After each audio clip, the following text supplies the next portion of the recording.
opportunities on studying in Germany. This video is a special one. We have two very esteemed guests with us, and I guess I'll let them introduce themselves.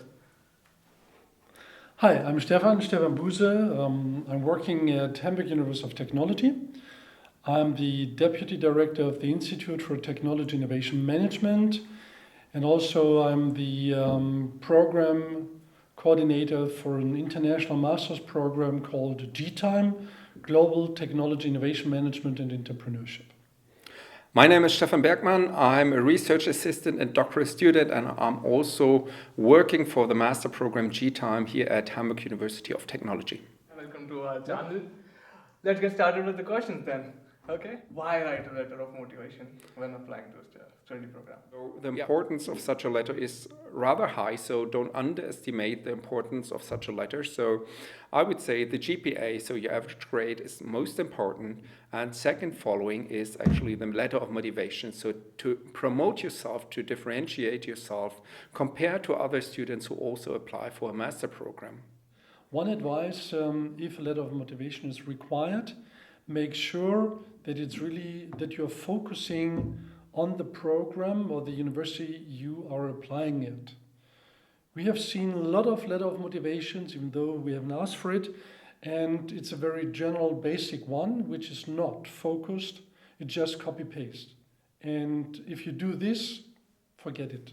Then it's rather a reason for rejection. Okay, thank you for that. We have some questions that our students sent us through Instagram, so I'll get to it one by one. How do you find the right balance while sufficiently highlighting your work experience, also while highlighting your academics? As I said, GPA is one of the most important requirements for German universities. So the academic background of yourself is most important.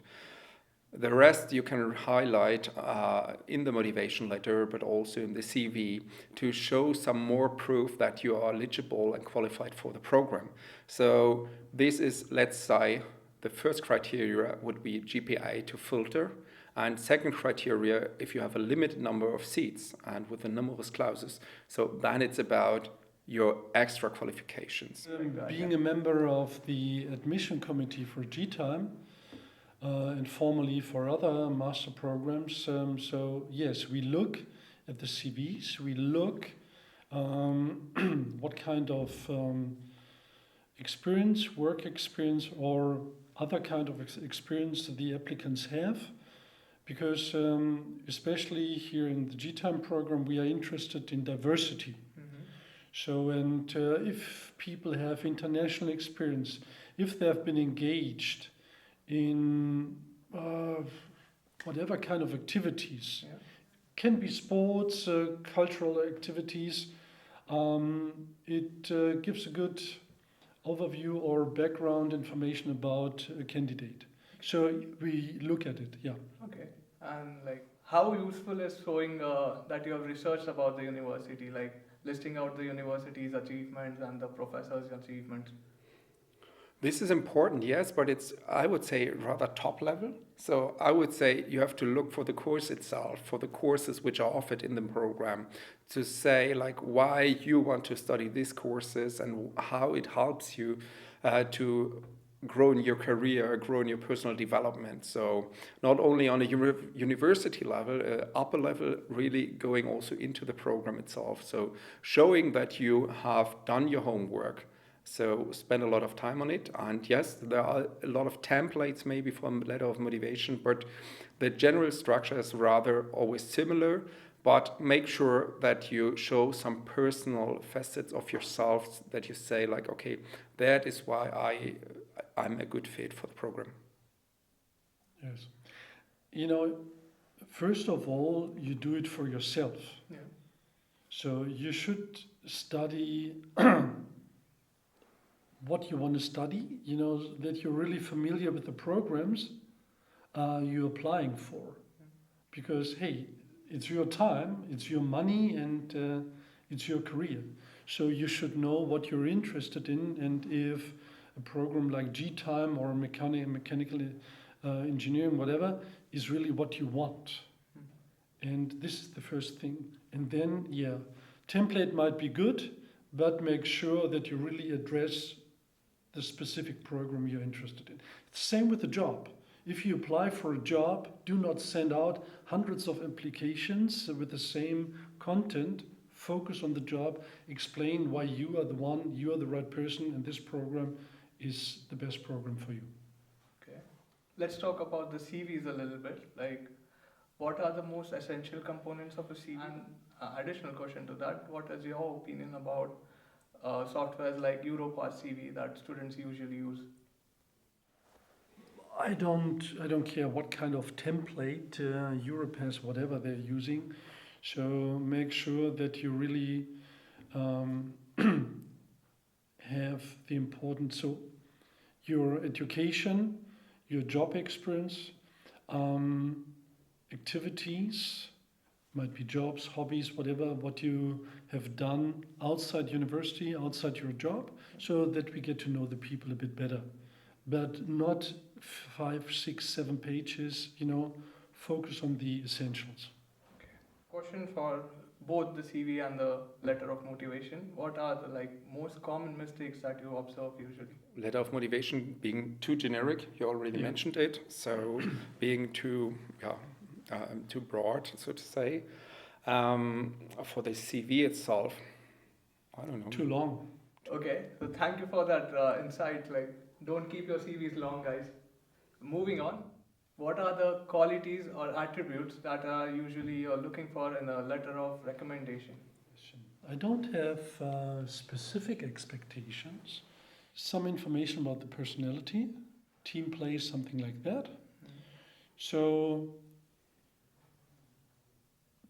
job description, of course, yes, should be part of it. But also maybe if somebody has been in a way entrepreneurial, developed own ideas, specific achievements, what the person has done differently on the job, something like this. I don't have specific expectations, but this is what highlights somebody, right?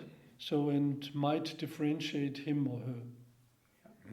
From what you said, it seems like a letter of recommendation plays a very important role evaluating an application. So, how would you suggest an individual go around choosing someone to write a letter of application, recommendation?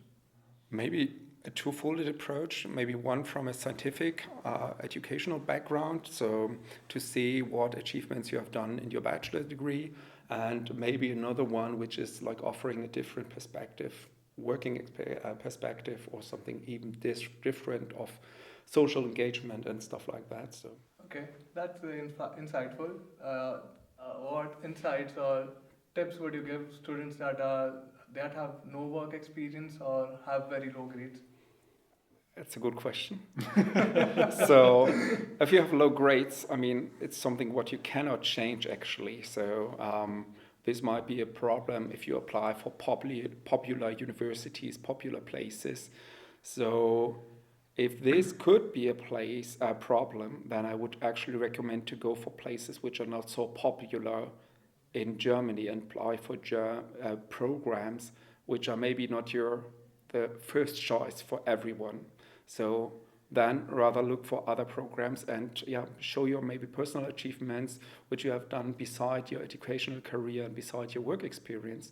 Maybe some type of social engagement or some hobbies you can highlight where you had certain achievements like winning a medal or tournament with your sports team would also be an option to show that you have other types of skills which differentiate yourself from the rest.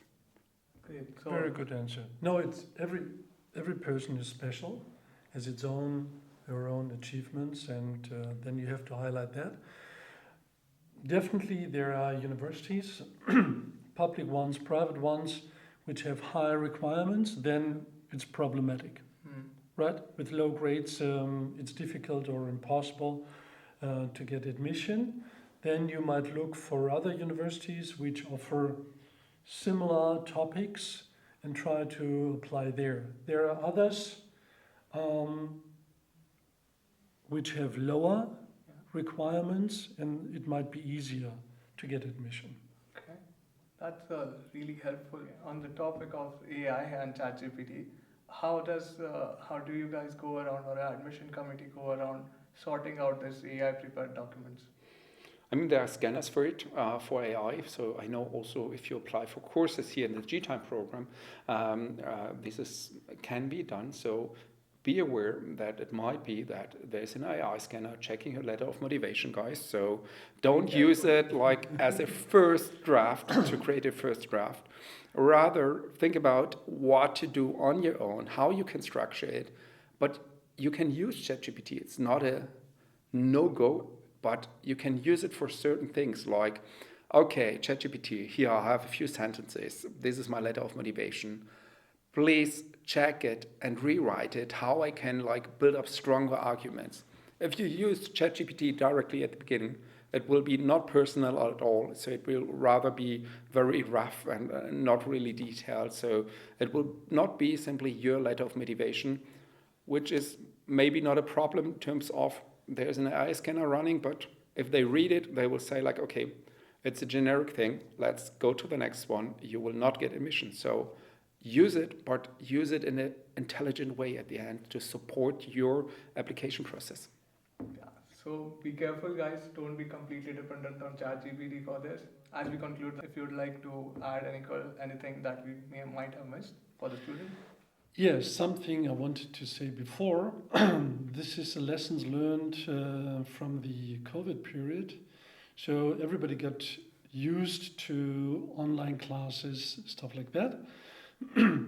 And so what we offer to potential applicants, we organize a lot of information sessions, virtual ones, so that people from all over the world who are interested in GTIME, that they can get first-hand information. And sometimes you can't answer all questions because you don't have enough time or people are too shy, whatever. So we offer them one-to-one virtual meetings or in person, but if you're located in Chile, so it might be difficult to come to Hamburg just for a weekend. No, I'm just saying, ask for, if it's possible, to just have a short one-to-one virtual meeting to address your own question, which you don't want to raise in public when you have 50 or 100 other participants in a Zoom meeting, for instance, right? So ask for it. And because then we have had it many times in the last weeks, and this really helps both sides, right? My advice, I would do that. And yeah, strongly look at the university you want to go for, look into the program, make yourself familiar with it. So spend time on this, spend time on your application. And if you want to find out more about GTIME, it's g-time.org or tuhh.de. So we are happy welcoming international students. I think this counts for the whole German society. So we are looking for young professionals. Every German university will welcome you. So I think it's a good choice. It's a good point where you can do your further education for your next steps. And we are looking forward to it. All right. I guess we'll conclude the video, and I'd like to thank you all for taking a time out of your busy schedule. Thanks a lot. And you're more than welcome. Do check out GTIME. The link is in the description. And thank you. Tschüss.